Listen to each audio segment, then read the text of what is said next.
आज हम क्लास 10 में विषय सामाजिक विज्ञान के तहत इतिहास में जो कि लेसन नंबर 2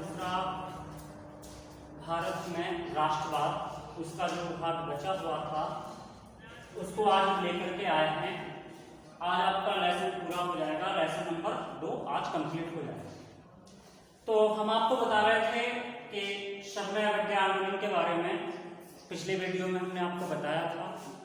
तो सविनय अवज्ञा जो आंदोलन चलाया गया, ये सविनय अवज्ञा आंदोलन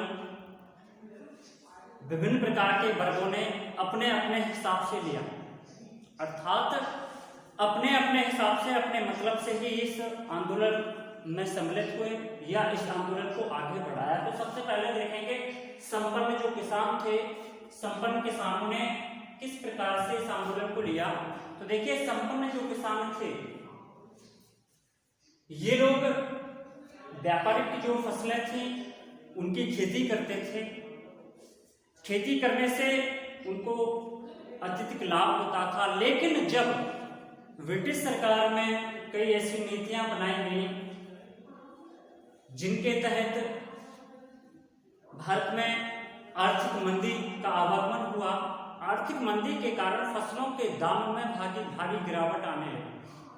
जब फसलों के दामों में गिरावट आई तो उसमें इन संपन्न किसानों को अपनी फसल का सही मूल्य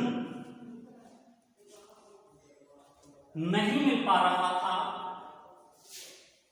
इस कारण से ये लोग जो संपन्न किसान थे, ये लोग ब्रिटिश सरकार को लगान नहीं दे पाते थे, अर्थात लगान चुकाने में असमर्थ थे। तो इन्होंने सविनय अवज्ञा आंदोलन जो शुरू हुआ था, तो इन लोगों का मतलब जो संपन्न किसान थे, इनका ये सविनय अवज्ञा आंदोलन में हिस्सा लेने का मतलब इनका यही था, इनका यही उद्देश्य था कि हमारी लगानों को माफ किया जाए।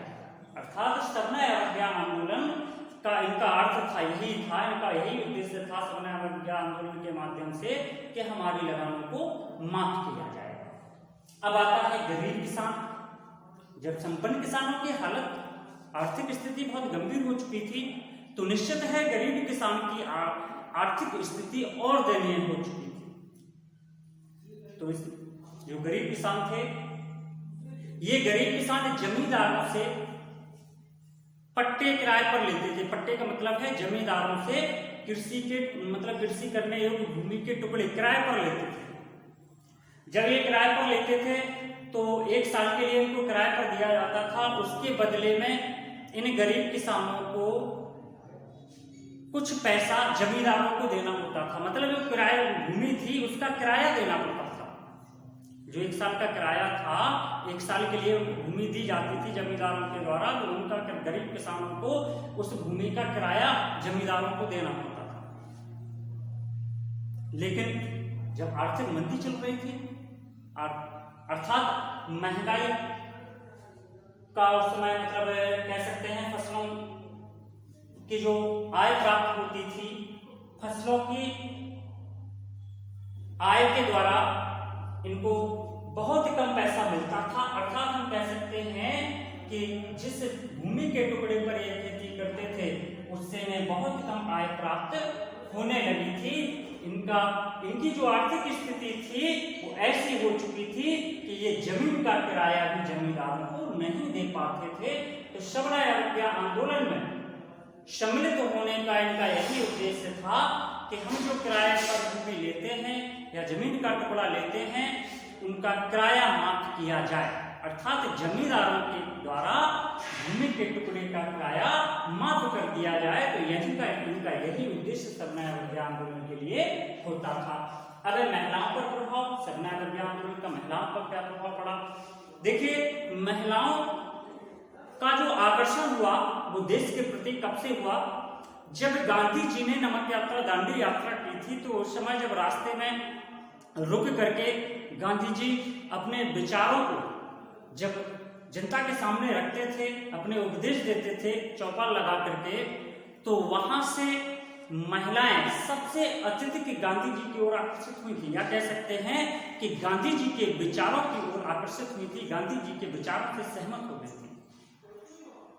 तभी से महिलाओं ने भी आंदोलन की जो भूमिका है, आंदोलन की मुख्य भूमिका के मतलब आंदोलन में मुख्य भूमिका निभाने में समर्थ हो चुकी थी या समर्थ हुई, जिसके तहत धीरे धीरे लगातार महिलाओं के द्वारा आंदोलन भी सुचारू रूप से चलने लगा।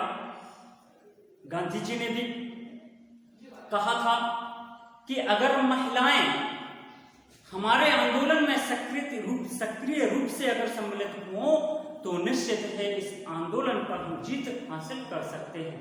तभी महिलाओं ने इस सवर्ण अवज्ञा आंदोलन के अनुरूप, या कह सकते हैं सवर्ण अवज्ञा आंदोलन के तहत महिलाओं ने विदेशी कपड़ों का बहिष्कार किया, शराब का बहिष्कार किया, अंग्रेजी नीतियों का बहिष्कार किया, प्रदर्शन किए, धरने भी दिए।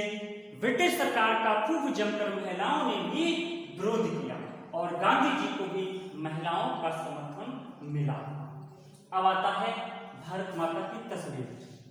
सभी ने देखी होगी भारत माता की तस्वीर। भारत माता की जो तस्वीर है, सबसे पहले बंकिम चंद्र ने इस तस्वीर को बनाया था। इस तस्वीर को बना करके, अर्थात भारत माता की तस्वीर को बना करके भारत माता की स्तुति के लिए 1870 के दशक में बंकिम चंद्र चट्टोपाध्याय ने 1870 के दशक में वंदे मातरम गीत भी लिखा था। ये गीत क्यों लिखा था? क्योंकि सर्वप्रथम सबसे पहले भारत माता की तस्वीर बंकिम चंद्र ने बनाई थी। बंकिम चंद्र ने बना करके उसकी स्तुति मतलब वंदना, आराधना करने के लिए ही ये वंदे मातरम गीत लिखा था। सबने सुना होगा वंदे मातरम गीत। ये मात्र भारत माता की स्तुति के लिए ही बंकिम चंद्र के द्वारा लिखा गया था। लेकिन जो बंकिम चंद्र ने तस्वीर बनाई थी, भारत माता की जो तस्वीर बनाई थी, वो पूर्ण रूप से विख्यात नहीं हो पाई थी। इसके बाद अवनींद्रनाथ टैगोर ने आज के समय में जो भारत माता की आप तस्वीर देखते हो, क्योंकि भारत माता की तस्वीर बनाने का उद्देश्य यही था कि लोगों के हृदय में जब हम भारत माता की कोई तस्वीर अगर सामने रखेंगे तो निश्चित है उनकी आराधना, अर्थात लोगों की जो मनोबल है वो और अत्यधिक बढ़ जाएगा। क्योंकि हम भगवान की जब प्रार्थना करते हैं, अगर हमारे सामने अगर मूर्ति होती है, तस्वीर होती है, तो निश्चित है हमारा मनोबल और अत्यधिक बढ़ जाता है। अर्थात हम आराधना बहुत मन से करते हैं, स्तुति बहुत मन से करने लगते हैं।